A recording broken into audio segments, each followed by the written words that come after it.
میخ او قرآن و حدیث کې شته ثابته میخ اوس د بعضو نه په قرآن و حدیث کې ورکه ده میخ شته قرآن و حدیث کې موږ ورته هر څه پرېږده راځه ته څه وایې میخه حلاله ده وایي او جي حلاله ده دا کوم مولین چې د میخې تپوس کوي که نه چې دوی ته وایي چې میخ شته قرآن و حدیث ده ته وایي میخه حلاله ده والله ته خو ته مخامخ کړه غوښه چې سال ورسره کوي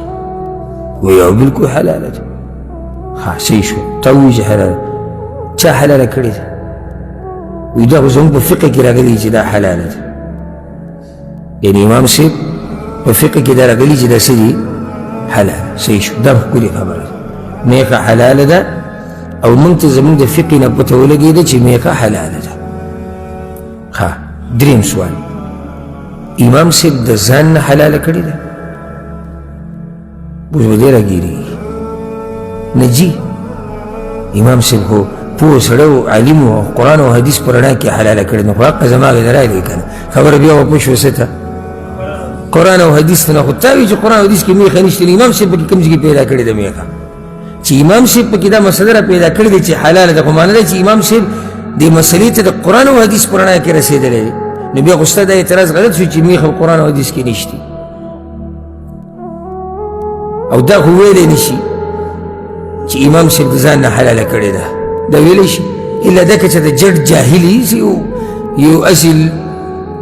داسې لوی شوی چې نه دین پیژني او نه دنیا پیژني کیدای شي که هغه په تعصب کې راشي او ګډې وډې ووایي او وایي چې امام صاحب د ځان نه حلاله کړې نو د عقل خاوند خو دا خبره کولی شي نشي کولی د چا هغه پلار هم دا نشي ویلی چې امام صاحب د ځان نه حلاله کړې نو دې اعتراض ته وګوره او بیا جواب ته